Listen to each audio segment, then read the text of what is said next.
Good afternoon, members, and to the viewing public who are watching through our live television feed and through our social media platform.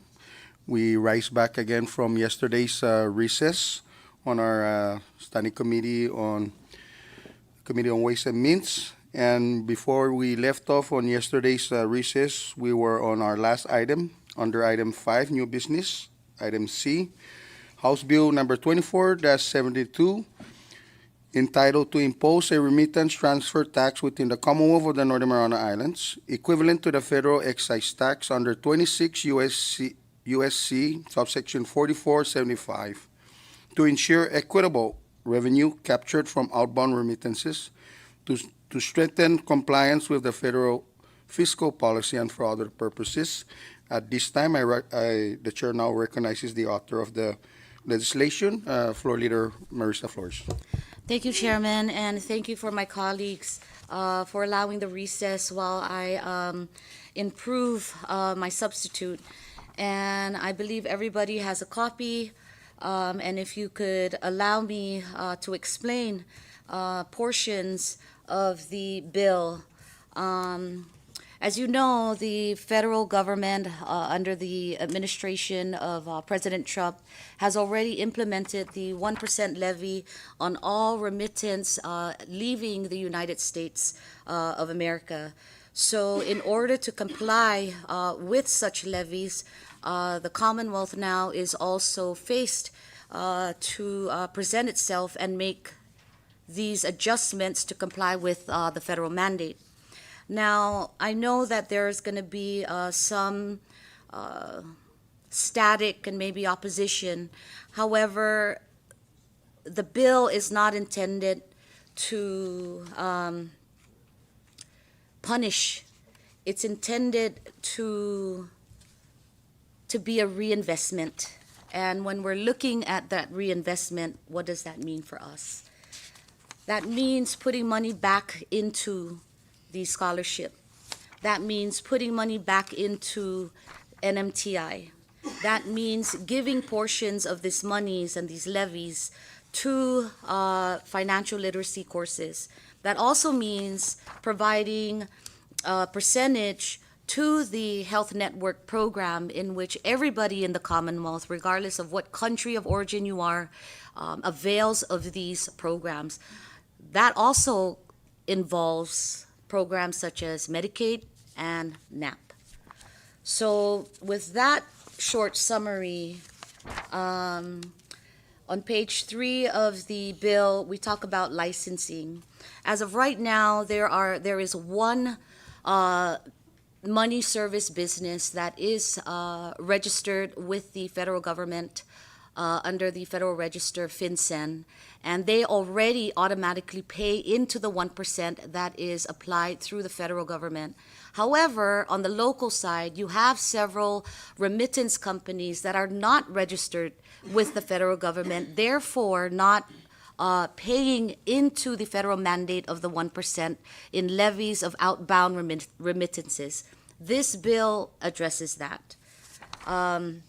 And this bill will allow the Secretary of Finance with the Secretary of Commerce to now have one license for MSB businesses only. Right now, we see shell companies hiding under a subsidiary of a general business license. That needs to stop.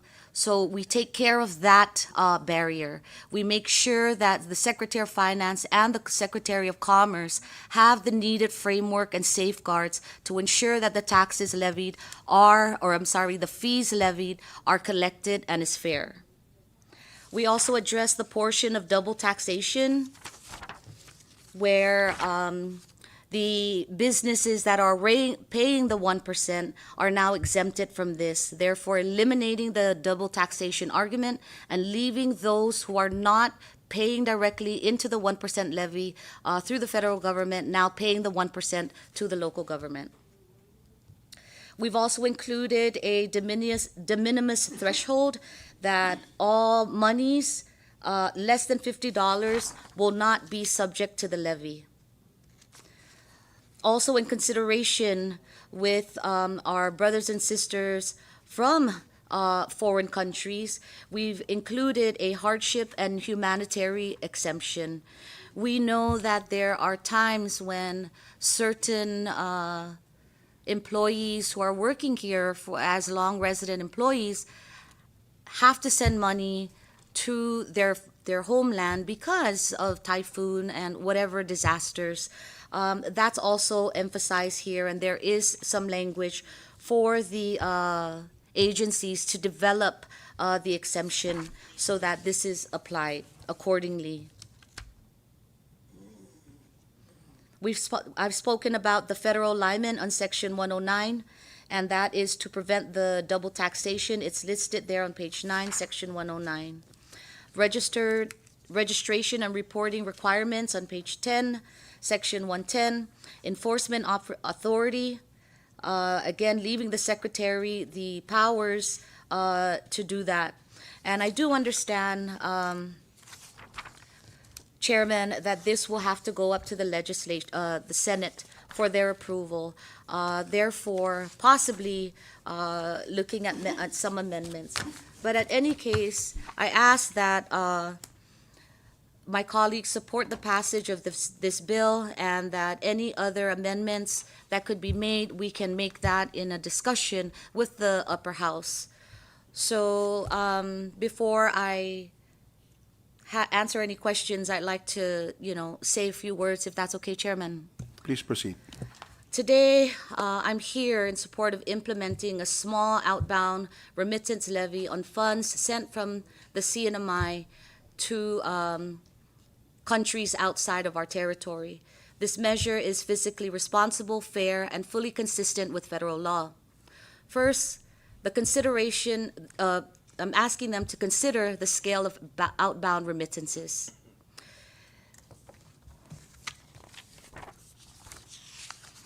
From the year 2018 to 2020, the total cash outflow of from the Commonwealth to sources that are not available through the Department of Commerce but available through banking was $535.84 million in outbound remittance. Over $100 million at peak levels, depending on each year, directly out of our local economy, Chairman, leaving the CNMI without revenue that could fund essential local services such as healthcare, such as education, etc. Second, the federal tax context that this bill protects. Wages earned in the CNMI are largely exempt from U.S. federal income tax under the mirror tax system we have. While payroll taxes for Social Security and Medicare are collected, federal income tax contributions are minimal. And at the same time, our government administers federally funded programs such as Medicaid, food stamp, supporting low-income households. This levy now will provide equity and local fairness. A modest levy on outbound remittance is a fair, proportionate mechanism to ensure that everyone benefiting from the CNMI's economy contributes to sustaining it, such as infrastructure development, services, education, and most of all, employment. Fourth, the proposal that's presented to you respects federal mandates. This levy does not impose U.S. federal income tax on wages. It complements federal programs by providing local funding for enforcement, health services, social programs, education, etc.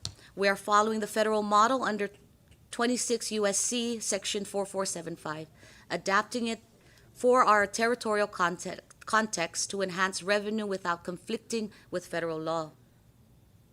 Finally, the benefits are immediate and tangible. Revenue generated by the levy can be directed to special funds for improving programs, individuals' ability to receive education, scholarships, healthcare network program supports, and the Northern Marianas Technical Institute. Colleagues, this is not just a revenue measure. It is a question of fairness and responsibility. By adopting and passing this levy, we ensure that all who benefit from working and living in the CNMI contribute proportionately to the community that supports them. This remittance levy is not about punishment, it's about reinvestment. And once again, Chairman, every year, millions of dollars earned in the CNMI leave our shores. By dedicating this modest levy to education and workforce training, we ensure that a portion of that outbound capital comes back to build our people, our institutions, and our future. If we want fewer, and if we must be in compliance with the federal government's supposed CW laws in place for 2029, we must now invest in our local workers today. Education is not an expense, it is the most responsible form of economic development we can fund. With that, with that, Chairman and colleagues, I urge the passage of House Bill 2472 HS1. Thank you.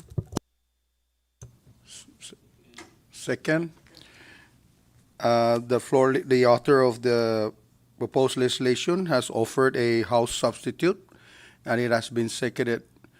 Discussion on the motion. Ready? All those in favor, please say aye. Those opposed say nay. The ayes have it.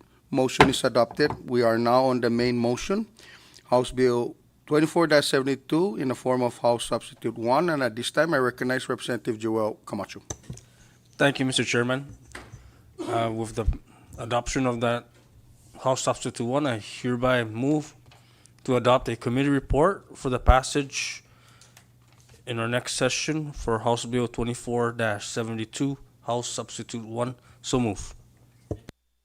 There is a motion offered by Representative Joel Camacho for the adoption of House Bill number 24-72 in the form of House Substitute 1, and that this committee formulates its committee report, recommending the full body of the House for its passage. It has been seconded. Discussion on the motion.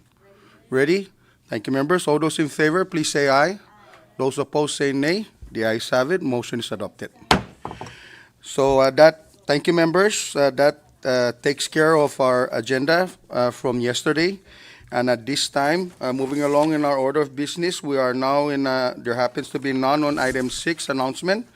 So we are now on our last item of our agenda, and that is adjournment. And at this time, the chair adjourns this House Committee, Standing Committee on Ways and Means session at 1:35. We are now adjourned.